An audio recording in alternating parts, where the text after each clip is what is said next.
네, 반갑습니다. 이렇게 많으신 줄 몰랐는데 꽤 많으신데요. 네, 여러분과 같은 결핍의 때를 시간을 지나고 있는 소개받은 김찬숙입니다. 네, 주신 말씀만 잘 전하고 내려갔으면 좋겠습니다. 먼저 오늘 야고보서 1장 2절에서 8절인데요. 같이 읽었으면 좋겠습니다. 한 절 한 절씩 읽고 마지막 절은 함께 합독하셨으면 좋겠습니다. 제가 먼저 읽겠습니다. 내 형제들아, 너희가 여러 가지 시험을 당하거든 온전히 기쁘게 여기라.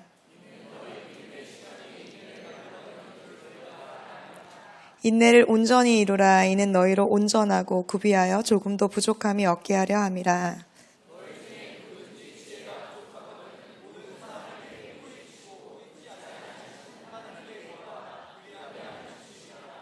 오직 믿음으로 구하고 조금도 의심하지 말라. 의심하는 자는 마치 바람에 밀려 요동하는 바다 물결 같으니. 같이 읽습니다. 두 마음을 품어 모든 일에 정함이 없는 자로다. 아멘. 하나님의 말씀입니다. 반갑습니다. 오늘 나눌 말씀은 야고보서 말씀인데요. 여재용 목사님이 제 소개를 하면서 이렇게 받는 입장과 듣는 입장은 조금 다르다라는 생각이 들었어요. 흔쾌히 오기로 했다고 했는데 제가 저한테 가정의 달이어서 말씀을 좀 전해주셨으면 좋겠다고 해서 제가요? 이제 이랬더니 목사님이 얘기하셨어요. 나도 가잖아. 젊은이 교회, 우리 오후에 젊은이 교회 강사님이시거든요. 그래서 제가 우리 아이들 또 강의도 해주시고, 우리 여재 목사님이 또 젊은이 교회, 우리 청년들 안에서 되게 1등 강사예요. 되게 요청하는 강사셔서 자주 오십니다. 감사하게 해서 흔쾌히 또 와주시고 이러셔서 저한테 그 얘기를 하셔가지고 제가 몇 번 하다가 나도 가잖아. 이러셔서 제가 지금 젊은이 교회 같이 섬기고 있는 이영주 목사님의 안식월 5월 6월이어서 2인분을 제가 하고 있어요. 그래서 제가요 하다가 좀 강수를 두기 위해서 이영주 목사님도 없고 제가 주일 설교도 해야 되는데 제가요 또 한 번 했어요. 그랬더니 한 번에 오케이 순종했으면 될 텐데 제가요를 한 몇 번 한 것 같아요. 그랬더니 목사님이 그래서 미리 얘기하잖아 이러시더라고요.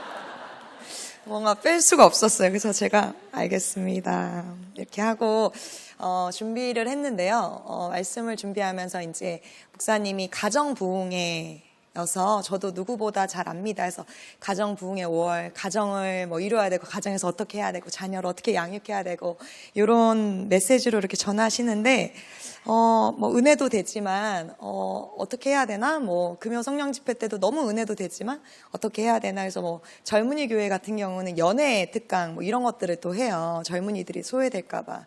그런 상황인데 가정 부흥에 이제 가정의 달을 맞아서 특별 예배로 드리신다고 하는데 저를 이렇게 초청하셔가지고 제가 무슨 얘기를 할 수 있을까 좀 고민이 되기도 했습니다. 그런데 좋았던 거는요. 말씀을 준비하려고 보니까 저도 이제 다윗 공동체 나이에 다윗이지만 여러분들을 위해서 솔직하게 얘기하기는 각자 개별적으로 아는 분들도 몇 분 계시는데 그분들 기도 받으러 오고 중보 요청하면 기도를 하긴 했지만 다윗 공동체를 위해서 오롯이 기도한 적은 사실 한 번도 없었어요. 너무 죄송하지만 내 설교를 부탁을 받고 나니까 다윗 공동체가 어떤 곳인지 궁금해지고 어떠한 분들이 모이고 어떠한 이렇게 진행되고 있는지 궁금해지기 시작했습니다. 그래서 기도를 했어요. 그리고 하나님 제가 오늘 가서 무슨 말씀을 나눌까요? 저는 나눌 수 있는 말씀이 없습니다. 그래서 여재 목사님이 그 말씀 부탁을 할 때 제가 그러면 설교 제목을 나 혼자 산다 이런 걸로 하면 될까요? 나 혼자 신나게 이렇게 자전거 타고 제가 휴일날 예전에 안지영 목사님 그런 얘기를 하시더라고요. 주일 쉬는 날 월요일 날 같은 날 이렇게 카메라로 해가지고 24시간을 한번 목사님 찍어봐요 이러는 거예요. 그래서 제가 왜요? 했더니 동행일기에 이게 나오잖아요. 왜요? 했더니 너무 혼자 잘 사는 것 같다고 너무 즐겁게 사는 것 같대요. 그래서 제가 즐겁게는 사나 그렇게까지 찍어볼 필요가 있을까요? 제가 이랬는데 그거 나 혼자 산다로 나눠야 되나 했더니 목사님이 그냥 나누고 싶은 거를 나누라고 하시더라고요. 그래서 조금 더 어려워졌습니다. 그래서 기도하면서 하나님 저는 나눌 말씀이 없습니다. 어떤 말씀을 나눠야 될까요? 라고 기도했을 때 오늘 말씀을 주셨어요. 근데 오늘 말씀을 이렇게 야고보서 제가 말씀을 이렇게 읽고 있기도 했는데 오늘 말씀을 주셔서 가정부흥회인데 이게 가정이랑 전혀 관련이 없는 이 말씀을 전해도 되나? 라고 이렇게 생각을 했을 때 하나님이 제게 주셨던 마음이, 저도 그렇고 여러분들도 그렇고 싱글로서 뭐 가정부흥회, 예배를 드리고 있는 이런 특별할 때 특별한 메시지를 듣는 것이 아니라 하나님이 지금 우리에게 주시고자 하는 복음의 메시지를 듣는 게 맞겠다. 특별 예배이기는 하나 매일이 주님과 함께 있으면 특별 예배이고 매일이 주님이 말씀하심이 있으면 특별 예배겠다라는 생각이 들었습니다. 그래서 오늘 말씀을 가정과는 조금 무관하고 저희 이야기를 좀 나누면서 오늘 메시지를 좀 전하고 싶습니다. 야고보서는 마틴 루터의 영향으로 지푸라기 서신서라는 별명을 가지고 있습니다. 참 안타까운 별명을 갖고 있죠. 그런데 야고보서는 신약의 잠언이라고 할 만큼 굉장히 좋은 그런 중요한 포인트들이 많습니다. 믿지 않는 사람들이 아니라 성도들이 어떻게 믿음 안에서 잘 살아가고 수 있는지를 잘 설명하고 있어요. 그래서 야고보서에는 명령형의 그런 문장들이 많습니다. 야고보가 이렇게 T성향의 사람이었나 봐요. 리더십이 강한. 그래서 108구절 중에 69절이 명령형이에요. 이렇게 해라. 이렇게 해라. 이렇게 하면 안 된다. 그런데 이 야고보서를 읽는 사람들은 아까도 얘기했듯이 믿지 않는 사람들이 아니라 믿음이 좋은 사람들이었어요. 믿는 사람들에게 이렇게 해야 된다, 이렇게 해야 된다, 이렇게 얘기를 해요. 그래서 이렇게 해라 하니까 가슴 따뜻한 형들은 야고보서가 조금 어렵고 왜 계속 명령하냐, 왜 위로는 없냐, 뭐 이런 얘기도 하시더라고요. 근데 저는 제가 이제 대문자 T다 보니까 젊은이 교회 저희 청년들도 알아요. 대문자 T다 보니까 이렇게 해라 이렇게 하니까 이렇게 하면 되는구나. 이래서 저는 야고보서가 참 좋았습니다. 이렇게 야고보서는 하나님을 믿는, 잘 믿는 사람들이 어떻게 살아야 되는지를 알려주고 있는 책입니다. 성경의 모든 책이 그렇지만 성경을 읽을 때는 우리가 이렇게 감동이 있는 묵상, 아까 이제 말씀 셀도 이렇게 있으시던데요. 묵상하는 마음으로 이제 좋아하는 구절을 읽기도 하지만 성경을 읽을 때는 저자가 누구고 그때 당시에 이제 수신자가 누구고 또 받는 사람들이 누구고 왜 그것을 써야 됐는지를 보는 게 중요합니다. 특별히 편지 같은 서신서들은 그래요. 그러면 야고보서가 편지인데 야고보서 같은 경우는 누가 썼을까요? 야고보서는 누가 썼을까요? 야고보에 말씀하셔도 돼요. 말하지 않고 저에게 소리 내지 않고 야고보 그러시는데 말씀하세요. 네, 야고보예요. 그렇다면 야고보는 누굴까요?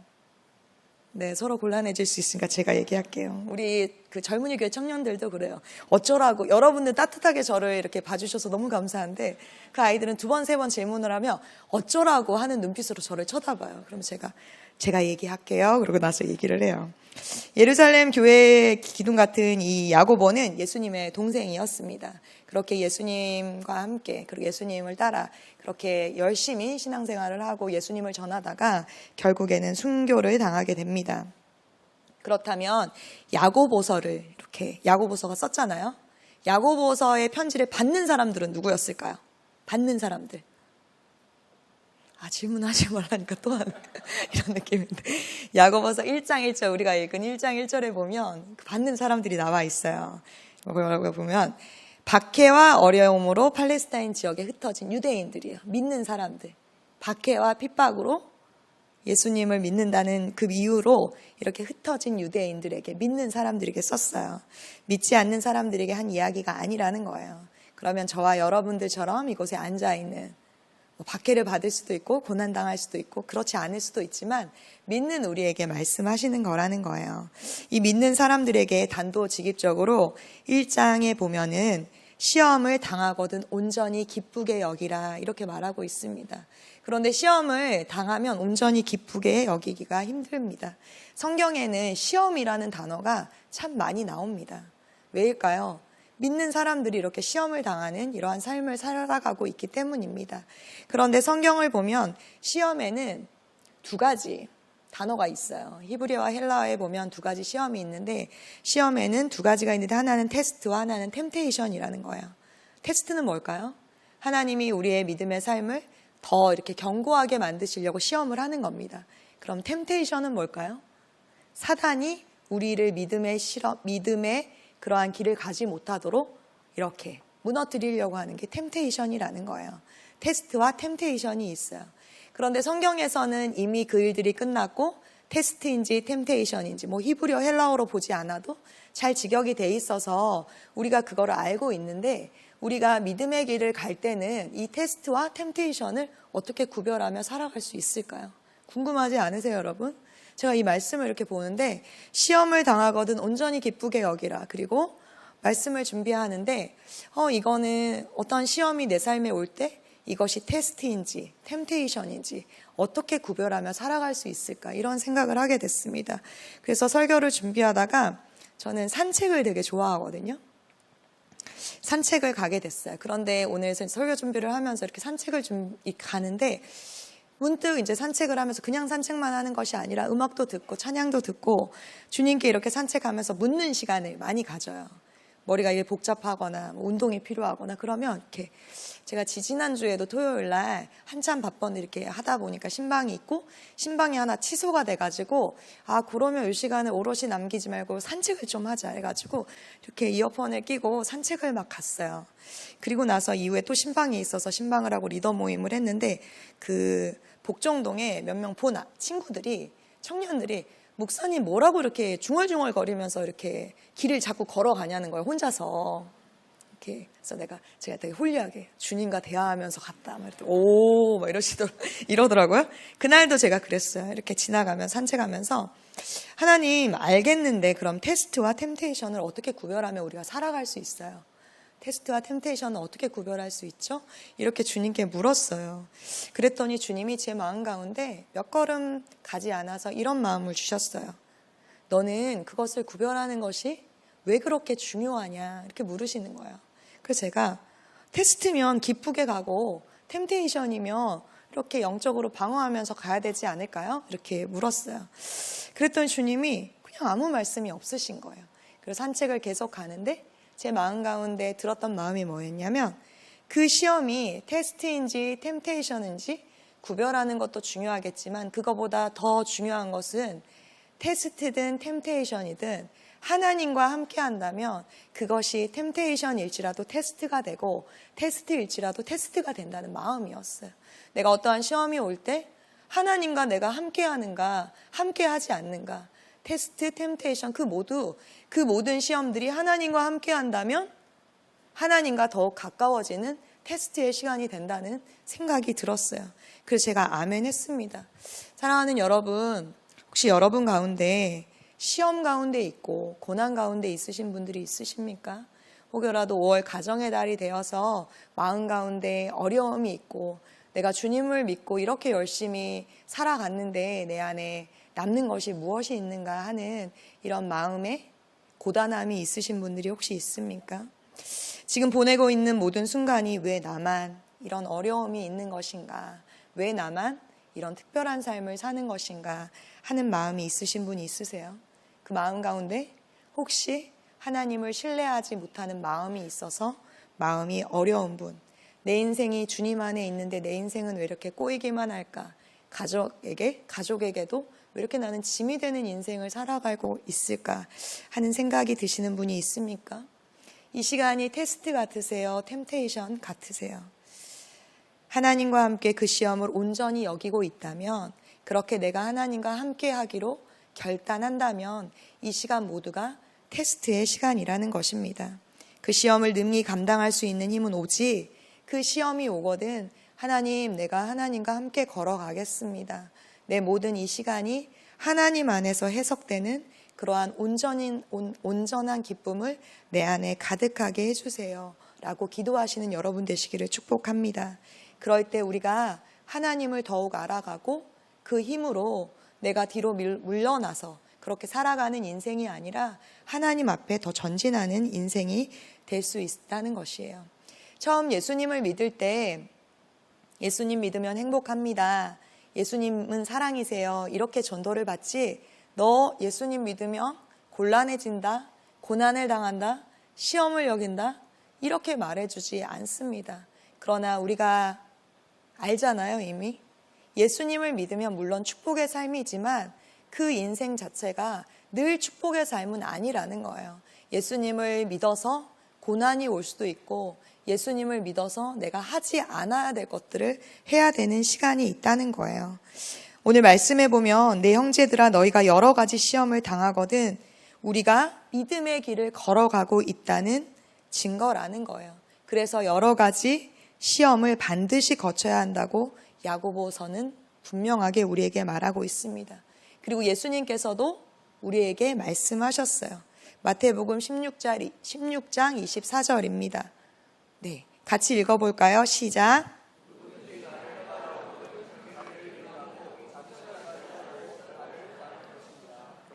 아멘. 어디 이뿐이겠습니까? 사도 바울도 디모데에게 보내는 편지에서 분명하게 말하고 있습니다.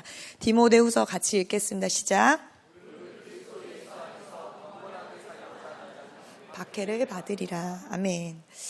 여러분 삶에 예수님을 믿어 고난 당하고 있으세요?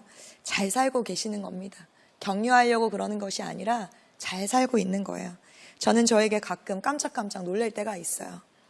예수님 믿으며 고난이 오거나 시험이 올 때 이렇게 목사로 살아가고 있지만 조그만한 고난이 올 때는 괜찮죠. 그래도 목사니까. 그런데 그 고난이 계속 이어지면 하나님 저한테 왜 이러세요? 제가 이렇게 열심히 살아가고 있는데 저한테 왜 이러세요? 이런 생각이 들 때가 있다는 거예요. 제 안에. 모든 거 진짜 내가 세상적으로 잘 먹고 잘 살렴 사역자 되려면 안 됐는데 조금만 그런 불편함이 내게 오고 조금만 저는 이렇게 공평한 거를 좋아하거든요. 조금만 공평하지 않다는 생각이 들면 화가 나는 거예요. 내가 다 내려놓고 사역자 되려고 이렇게 한 사람이 그러한 고난과 공평하지 않는 거에 화를 내고 힘들어하는 거를 보면 제 모습에 제가 깜짝깜짝씩 놀랍니다. 정말 모순된다는 생각이 들어요. 시험이 왔을 때 온전히 기쁘게 여기고 하나님 앞에 나아갈 때 그것이 오늘 말씀처럼 인내를 이룬다는 거예요. 제가 목사 안수를 받을 때 일을 좀 나눠드리고 싶어요. 목사 안수를 받을 때 참 어려웠습니다. 선교를 다녀와서 신학을 하기까지 10년이라는 시간이 걸렸어요. 아시는 분들도 아시겠고 제가 말씀을 전할 때 몇 번 이야기했던 것 같은데 저는 대학을 졸업하고 인생의 11조를 제 정도 10의 1조를 드리는데 인생의 10의 1조를 좀 멋지게 드리자. 저는 삶에 있어서 의리가 되게 중요하거든요. 제가 중학교 때 이렇게 주님께 헌신했어요. 약속을 지켜야 되고 의리를 지켜야 된다. 그래서 사람도 의리를 지키는데 생각이 나서 대학을 조기 졸업을 하고 1년에서 2년을 좀 인생의 10의 1조를 가장 좋을 때 세상에 나가기 전에 주님께 드리고 싶었습니다. 그렇게 2년을 선교를 다녀왔고 2년을 다녀와서 너무나 기쁘고 너무 행복했어요. 그래서 평생 선교사로 살아가고 결단하였습니다. 우리 앞에 여재 목사님도 계시는데요. 제가 그렇게 결단하면 금방 선교를 또 나갈 줄 알았습니다. 그런데 하나님이 그 선교를 막으시는 거예요. 그리고 목양을 하라는 마음을 주셨어요. 제가 어떻게 했을까요? 버텨서 10년을 버텼어요. 그래서 여러분들처럼 일반 회사도 다녀보고 제가 어릴 때 꿈이었던 신문사에서 일도 해보았습니다. 여러 가지를 하면서 10년이 넘는 시간이 걸렸어요. 그리고 목회자로 주님이 다시 한번 콜링을 하시고 목회자로 신학을 하고 파트 전도사로 전임 전도사로 그렇게 사역을 하였습니다. 그렇게 7년 넘게 전도사로 사역을 하는 어느 날 밖에서 이제 선한 목자교회 와서 밖에서 식사를 하고 있는데 유기성 목사님이 저를 찾으신다는 거예요. 저희가 교회에 사역자들이 많잖아요. 유기성 목사님이 저를 찾을 일이 뭐가 있겠어요. 이게 부서의 전도사를. 그래서 제가 뭔가 큰 일이 있겠구나. 뭐 내가 잘못한 일이 없으니까 뭔가 큰 일이 혼이 나거나 뭔가 큰 일이 있겠다라는 생각이 들어서 뭐 식사를 다 하고 들어가겠습니다. 그때 비서 목사님이 무슨 식사냐고 지금 빨리 들어오시라고. 얘가 정신 못 차리네. 약간 이런 느낌으로. 제가 숟가락을 내려놓지 않고 밥을 빨리 먹고 들어갔습니다. 근데 목사님이 인자하시게 유기성 목사님이 저한테 물으셨어요. 전도사님 우리 교회 오신 지가 얼마나 됐죠? 그래서 제가 횟수로 4년 됐습니다. 이제 이렇게 했더니 그러면 목사 안수를 언제 받으실 수 있습니까? 이렇게 물어보시는 거예요. 그래서 제가 순간 저한테 목사 안수를 받으라는 얘기인가? 그러면서 아니 이분이 아무리 유기성 목사님이어도 내 길을 내가 목사를 결정을 해야지 이분이 결정을 하나. 그래서 제가 너무 감사한 제안인데 저는 목사가 되고 싶지 않습니다. 이렇게 얘기했어요. 문이 열려 있었거든요. 비서 목사님이 갑자기 자리에 앉아 있다가 벌떡 일어나더라고요. 이렇게 막 하는 거예요. 막 약간 이랬거든요. 그래서 제가 목사님 너무 감사한 제안인데 저는 목사가 아직 되고 싶은 마음이 없습니다. 아, 네, 목사가 되고 싶은 사람은 없죠. 하나님의 때에 돼야죠. 그래서 유기성 목사님이 다시 한번 느꼈는데 답정남이시더라고요. 그래서 제가 네, 기도해 보겠습니다. 네, 기도 이렇게 해보겠습니다. 그러니까 언제냐고. 그래서 제가 한 2달 남았습니다. 이랬더니 그분이 그러면 열심히 준비해서 안수를 받고 목사를 하시면 되겠네요. 그래서 제가 거기서는 더 이상 해도 이렇게 깔때기 대화로 계속 이렇게 돌겠다 싶어서 네, 알겠습니다 하고 나왔어요. 밖에서 막 비서 목사님도 막 쉿을 막 몇 번 하고 막 되게 곤란해 하시더라고요. 그래서 제가 나와서 아니, 아무리 유기성 목사님도 이건 좀 곤란하다. 제가 기도를 했습니다. 그런데 제가 한 달 넘게 제가 새벽에 잘 일어나지 않는데 새벽에 매일 동일한 시간에 4시에 한 달 동안 일어났어요. 갑자기 그게 생각이 났어요. 나오면서. 그러면서 새벽마다 동일한 시간에 깨우셔서 그럼 동일한 시간에 깨우신다는 건 뭔가 일이 있겠다 싶어서 무릎을 꿇었어요. 며칠이 지나고 나서 동일한 시간에 알람이 울리지 않아도 일어났을 때 주님이 제 마음 가운데 2마음을 주셨어요. 2가지 말씀을. 순종이 제사보다 낫다와 나의 사랑 나의 어여쁜 자야 일어나 함께 가자. 그 유기성 목사님을 만나고 나오는데 기도해서 내가 물리쳐야지 막 이러면서 나오는데 그 2 말씀이 생각이 나는 거예요. 순종이 제사보다 낫다? 그거보다 정확한 메시지가 어디 있겠어요. 그래서 제가 나 받아야 되나 진짜 싫은데 그랬어요. 그리고 나서 받았으니까 제가 이 자리에 있겠죠. 유기성 목사님 말씀대로 제가 받았습니다. 주님께 물론 응답을 받고 받았어요. 근데 안수를 받기 전날까지 마음이 요동쳤어요. 폭풍 속에 있는 것 같았습니다. 너무나 웃기게 사역을 하겠다고 그렇게 신학을 했는데 나는 이제 이렇게 하면 안 되지 않아? 나는 이렇게 해야 되지 않아? 뭔가 그 목사라는 그 큰 덩어리가 저를 짓누르기 시작했어요. 그래서 제가 목사 안수를 받기 전날 유기성 목사님이 또다시 부르셔서 안수 이렇게 기도를 해주셨어요. 그래서 마음이 어떠냐, 기도 제목이 뭐냐 저에게 물으셔서 제가 굉장히 솔직한 성격이거든요. 그래서 제가 목사님한테서 목사님 너무 안수가 받고 싶지 않아요. 정말 죽으러 가는 것 같아요. 이렇게 말했어요. 또 기사 목사님이 밖에서 이러는데 제가 이러면서 또 얘기를 했어요. 그랬더니 유기성 목사님의 말씀이 제게 참 위로가 됐습니다. 유기성 목사님이 이렇게 얘기해 주셨어요. 너 왜 그래? 이게 아니라 제가 너무 부끄럽지만 목사님 죽고 싶을 만큼 안수가 받고 싶지 않습니다.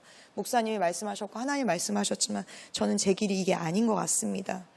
그랬더니 유 목사님이 이렇게 말씀해 주셨어요. 전사님 그 말씀 꼭 기억하고 그 마음으로 평생 목회하세요. 목사는 죽으러 가는 길입니다. 죽으러 가는 길에 신나고 춤추며 가는 사람 아무도 없습니다. 제일 먼저 고난받아야 될 자리입니다. 죽으러 가는데 기뻐서 가는 사람 이상한 사람입니다. 지금 전도사님의 마음이 맞는 마음입니다. 그 마음을 잃지 말고 가세요 라고 이야기해 주셨어요. 그리고 제가 용기를 얻고 그 문을 나왔습니다. 그리고 안수를 받았습니다. 그리고 마음이 좋지 않을 때마다 유기성 목사님이 말씀해 주셨던 그 일을 생각해요. 그래, 죽으러 가는 길, 고난받는 일, 그 길 내가 주님과 함께 가리라 라고 얘기를 다시 한번 결단을 합니다. 하나님이 말씀하신 그 길, 하나님이 하라고 하신 그 길, 예수님을 믿는다는 게 여러분 축복의 길이지만 내가 생각하는 축복의 길이 아닐 수 있다는 거예요. 그렇다면 고난이 올 때, 예수님을 믿고 이렇게 가는데 이런 마음의 어려움들이 올 때 우리는 어떻게 해야 될까요? 너무나 뻔한 이야기지만 당연히 여기고 더욱 기도해야 된다는 거예요. 당연히 여기고 주님 앞에 솔직한 마음으로 나아가야 된다는 거예요. 고난이 올 때 나버리고 그러면 결국 아무것도 되지 않더라고요. 주님이 이 시간 가운데 내게 말씀하시는 것이 무엇인가 들어야 된다는 것입니다. 계속해서 주의 앞에 나아가는 것이 필요하다는 거예요.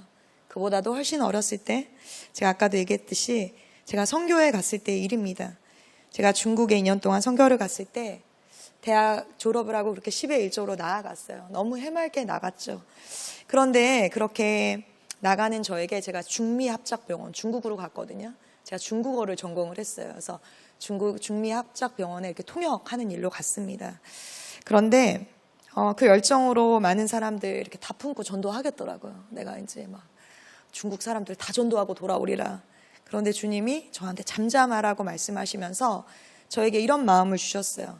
너는 화평케 하는 자가 될 거야. 피스메이커. 너무 좋잖아요. 피스메이커. 그래서 제가 나 되게 즐거운 사람이지. 나 피스메이커 할 수 있지. 내가 막 이러면서 갔어요. 그리고 갔는데 그 말이 그렇게 선교하는 2년 동안 제 발을 잡을 줄 몰랐습니다. 23살, 4살 때였어요. 여러분 23살, 4살 때, 여러분 23살, 4살 때 생각해 보세요. 제가 젊은이 교회 24살, 23살 애들 보면 와, 저 애들이 뭐를 하나 막 이런, 녹화 안 되고 있죠? 애들이 들으면 큰일 납니다. 자기네가 어른인 줄 알아요. 네, 큰일 나요.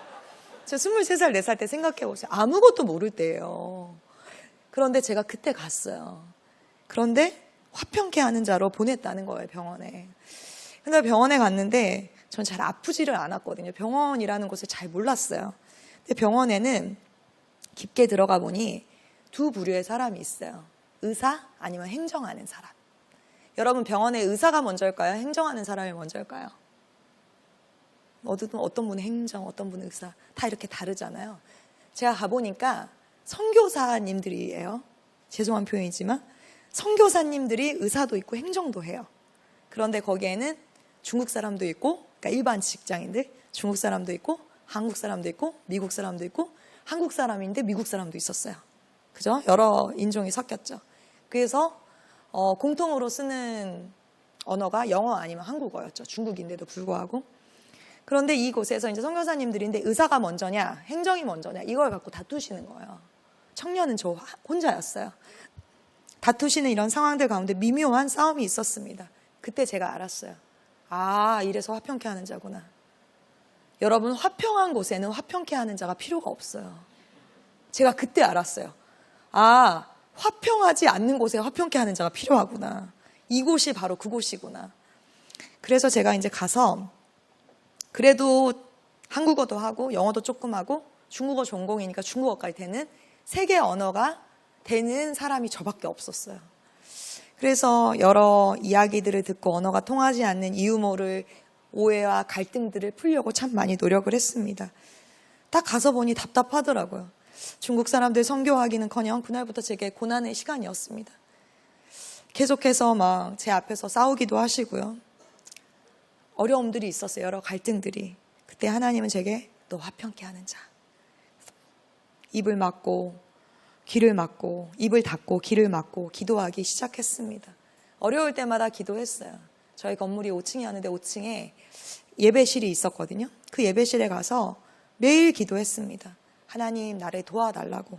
짐을 싸다가 기도하고 또 이 상황을 바꿔달라고 기도하고 하나님 내가 가엾지도 않으세요. 이렇게 기도하고 계속 기도했어요.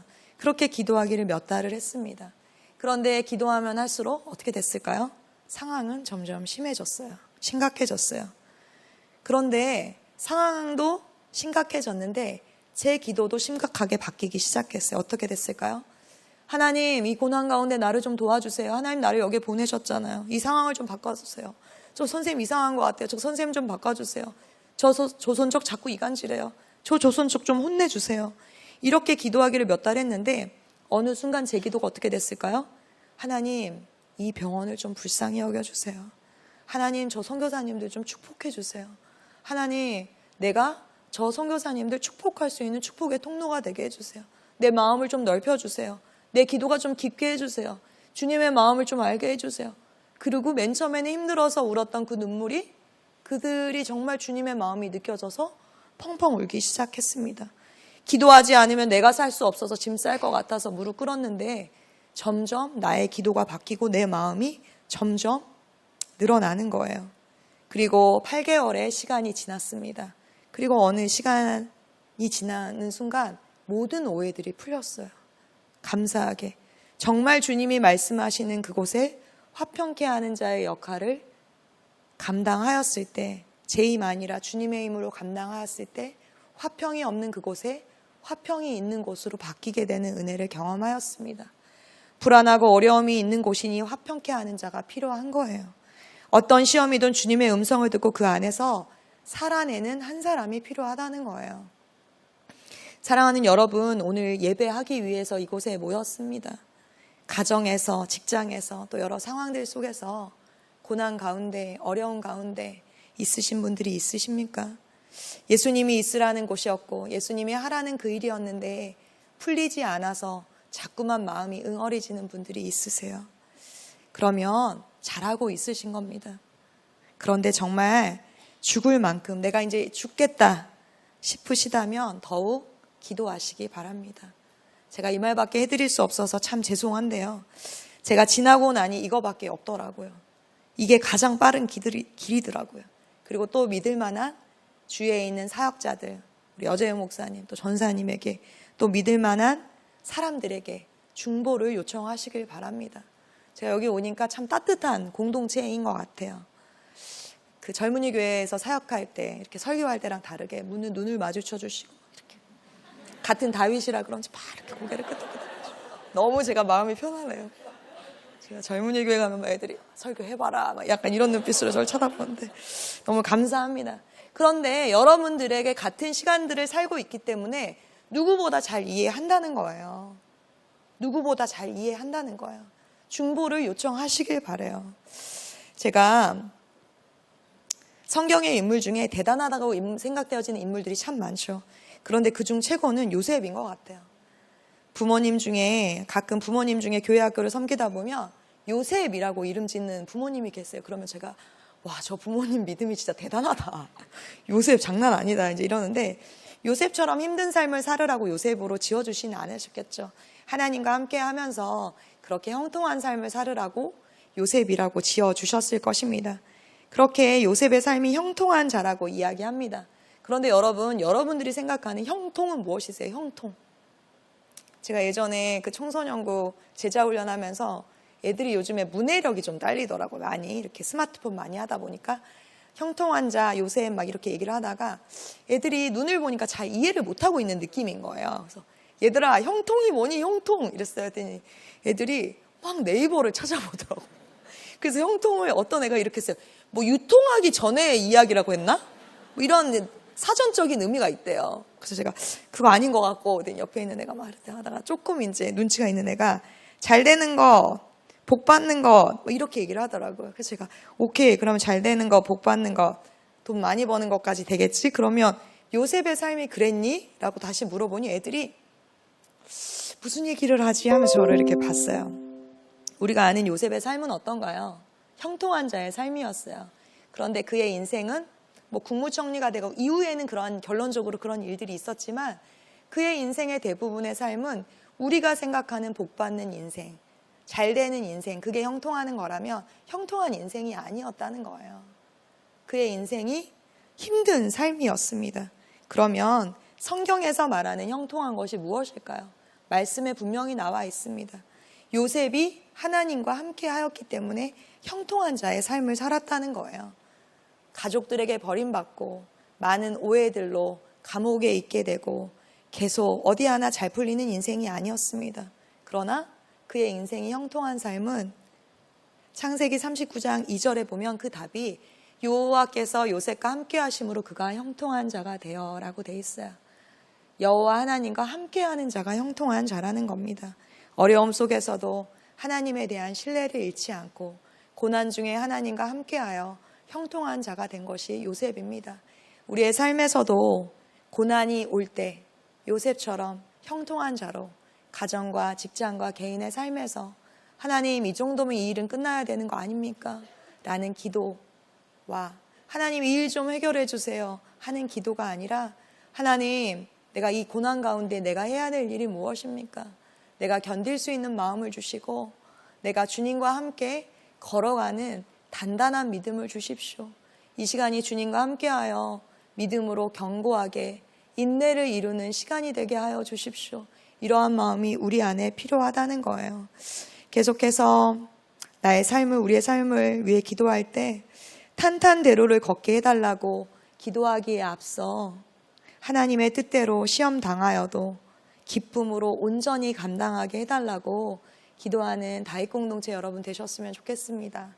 특별히 가정의 달 5월을 맞이하여서 많은 마음의 어려움들도 있을 줄 알고 또 마음의 섭섭함도 하나님에 대한 섭섭함도 있을 줄 압니다. 왜냐하면 저도 그러한 시간들을 견뎠고 계속 목사로 살아가고 있지만 하나님 저한테만 왜 이러세요? 이럴 때가 저도 있어요. 이 정도면 되지 않으셨어요? 이럴 때가 있어요. 어제 말씀을 이제 마무리하며 어제 저희 이제 젊은이 교회에서는 가정 연애에 대해서 김지연 대표님 금요 성령 집회 때 오셨던 그분이 오셔서 말씀을 전해 주셨어요. 강의를 해 주셨어요. 너무나 재미있게 말씀을 이렇게 전해 주셨는데 이렇게 강의를 하기 전에 처음에 이런 얘기를 하시더라고요. 독신의 은사를 받은 사람 손을 들라는 거예요. 그러니까 애들이 한 명도 안 들었죠. 그래서 이제 독신의 은사가 이제 그러면 독신의 은사가 뭔지 가르쳐 주겠다라고 얘기를 하는 거예요. 그래서 독신의 은사의 조건을 몇 개를 가르쳐 줬어요. 그러니까 결혼을 하지 않아도 그 독신의 은사 중에 하나가 결혼을 하지 않아도 부모의 마음, 하나님의 아버지의 마음을 충분히 알 수 있는 사람. 그리고 성적으로 어떠한 문제도 없는 사람. 그리고 또 하나는 삶이 굉장히 그러니까 결혼을 해서 우리가 고난 속에서 배워야 되는 것들 있잖아요. 그렇지 않은 몇 가지 이렇게 세 가지를 얘기를 하셨어요. 그러면서 이 세 가지 안에 들어가는 사람이 있어요? 이 세 가지 들으니까 내가 독신의 은사다 하는 사람 있어요? 손 들어보세요. 그러니까 또 손을 안 들어요. 그래서 그러면 이 사람만큼은 내가 이 세 가지를 얘기했는데 뭐 세 가지 다 너무 좋았어요. 뭐 하나님의 마음을 알고 뭐 하고 이제 이래서 이 세 가지를 나는 아닌 것 같은데 이 세 가지를 듣는데 이 사람은 독신인 것 같다 하는 사람이 있어요. 그러니까 애들이 제가 여기 앞에 앉아 있었거든요. 애들이 저를 쳐다보는 거예요. 그래서 제가 와 얘네 진짜 못됐다 이랬거든요. 그래서 제가 끝나고 아니야 목사님 아니라고. 네, 김지연 약사님까지 목사님 이래서 제가 아니에요 아니라고요 이제 이랬는데 그런 가정에다 괜히 집에 가서 이제 불효를 하는 것 같기도 하고 여러 가지 마음이 있어요. 그러나 여러분 그것이 우리의 삶의 목적이 아니잖아요. 삶의 목적이지만 목적이 아니잖아요. 여러 가지 고난들 가운데 5월을 또 보내고 있다면 가정의 달이 아니어도 여러분의 삶 가운데 구비구비마다 고난 속에 있고 업앤다운 속에 있더라도 우리가 좋았다가 나빴다가 이런 업앤다운 속에 있어도 우리의 삶에 은혜가 되고 감사한 것은 무엇일까요? 우리 주님이 업앤다운 하지 않고 나를 붙들고 계시고 나와 함께 걸어가신다는 겁니다. 인간적으로 볼 때 업앤다운이 계속되는 상황에서 지나고 나서 보면은 하나님은 늘 언제나 나와 함께 하시고 업앤다운 하지 않으시고 나와 함께 그 길을 걸어가셨다는 거예요. 고난 속에 어려움 속에 있으신 분들이 있다면 더욱 기도하시기를 축복하고 그 고난과 그 기도 속에 주님이 함께 하신다는 것. 그 상황 속에 내 삶의 상황 속에서 하나님이 어디에 계신지 알게 되면 그 시간은 고난이 아니라 축복이더라고요. 바울이 선교 여행 가운데 감옥에 갇혔을 때 그의 삶은 갇힌 인생이었으나 위로부터 하나님의 임재가 임하여 그에게 말씀하셨다고 하잖아요. 앞뒤 좌우를 바라봐도 아무것도 보이지 않고 갇힌 것 같지만 위로는 갇히지 않았다는 거야. 위로는 열려 있다는 거야. 앞뒤 좌우가 바라보지지 않는 앞뒤 좌우 아무것도 없어 보이는 그 상황 속에서 열린 하늘 주님을 바라봄으로 나아가시는 저와 여러분 되시기를 축복합니다. 이 시간 그 마음으로 우리가 함께 찬양하면 좋겠습니다. 우리의 삶 가운데 앞뒤 좌우 보이지 않고 고난 가운데 있더라도 주님이 우리와 함께 하시며 생명의 길인 줄 믿습니다. 주가 보이신 생명의 길을 내가 오늘도 따라가게 하여 주십시오. 이러한 마음으로 함께 찬양하며 나아가겠습니다.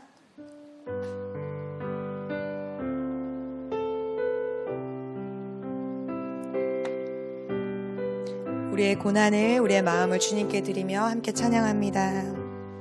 주가 보이신 생명의 길 나 주님과 함께 상한 마음을 드리며 주님 앞에 나가리 나의 의로움이 되신 주 그 이름 예수 나의 길이 되신 이름 예수 나의 길 오직 그가 하시나니 나를 달려다 단련하신 후에 내가 정금같이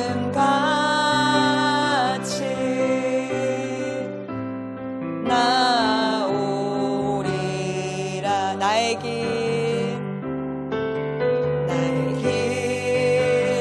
오직 그가 아시나니 나를 단련하신 후에 내가 정금같이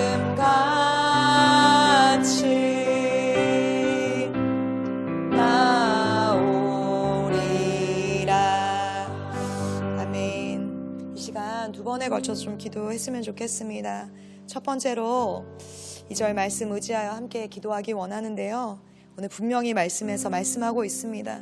내 형제들아 너희가 여러 가지 시험을 당하거든 온전히 기쁘게 여기라. 이 시간 고난 당하고 시험 당하시는 분들이 있습니까? 말씀 기억하며 기도하였으면 좋겠습니다. 우리 주님이 오늘 여러분과 함께 하십니다. 하나님, 당장 눈앞에 보이는 고난과 시험이 어렵지만 도와주시는 하나님의 손을 내가 다시 한번 붙잡습니다. 하나님, 상황과 환경을 바꿔주세요 라는 기도에서 오늘 나와 함께 하시는 주님을 눈을 떠 보게 하여 주시옵소서 라는 기도로 우리의 기도가 바뀌는 오늘 이 시간 되게 하여 주시옵소서. 마음에 손을 얹고 기도하셔도 되고 주의 그 은혜를 구하며 우리가 간절한 마음으로 주님의 이름 한번 부르시고 함께 기도합니다. 주여, 사랑하는 하나님 아버지 감사합니다. 오늘 이 시간 이곳 가운데 임하시는 주님 감사합니다. 시험이 있고 고난이 있고 어려운 가운데 있는 지체들 주님 손에 올려드립니다. 사랑하는 하나님, 내 형제들아 너희가 여러 가지 시험을 당하거든 온전히 기쁘게 여기라 말씀하시는 주님, 당장 눈앞에 보이는 고난과 시험이 어렵지만 도와주시는 하나님의 손을 의지하며 하나님을 의지하며 나아갑니다. 고난 가운데 있는 지체들 주님 손에 올려드립니다. 마음의 무거움들이 떠나가게 하시고 마음의 두려움들이 떠나가게 하시고 내니 두려워하지 말라 내가 너와 함께함이라 라는 주의 음성을 듣는 시간이 되게 하소서. 하나님, 상황과 환경을 바꿔주세요 라는 기도에서 하나님 당신을 구합니다 라는 기도로 우리의 기도가 바뀌는 하나님 영적인 은혜, 영적인 돌파가 일어나는 이 시간이 되게 하여 주시옵소서. 격려하여 주시고 위로하여 주시고 함께 하시는 주의 은혜로 나아가는 생명의 시간이 이 시간 되게 하여 주시옵소서. 하늘의 문을 여시고 주의 성령을 부으시고 주의 거룩 가운데 나아가는 하나님 오늘 이 시간 되게 하여 주시옵소서. 다시 한번 기도하겠습니다. 다시 한번 기도할 때 4절 말씀 의지하여 기도하겠습니다. 인내를 온전히 이루라. 이는 너희로 온전하고 구비하여 조금도 부족함이 없게 하려 함이라. 내 삶을 보면 부족한 것뿐이나 우리 주님을 바라보면 부족함이 없습니다. 믿음의 눈을 열어 우리를 온전하게 하시고 부족함 없이 채우시는 부족함 없으신 하나님을 바라보게 하여 주시옵소서. 요셉처럼 형통한 자로 어떠한 상황 가운데도 하나님과 동행함이 감사함으로 형통한 삶을 누리며 나누는 삶이 되게 하여 주시옵소서. 이 시간 주님의 이름 부르며 우리의 인생을 부족함 없이 채우실 주님 앞에 기도함으로 나아갑니다. 주여,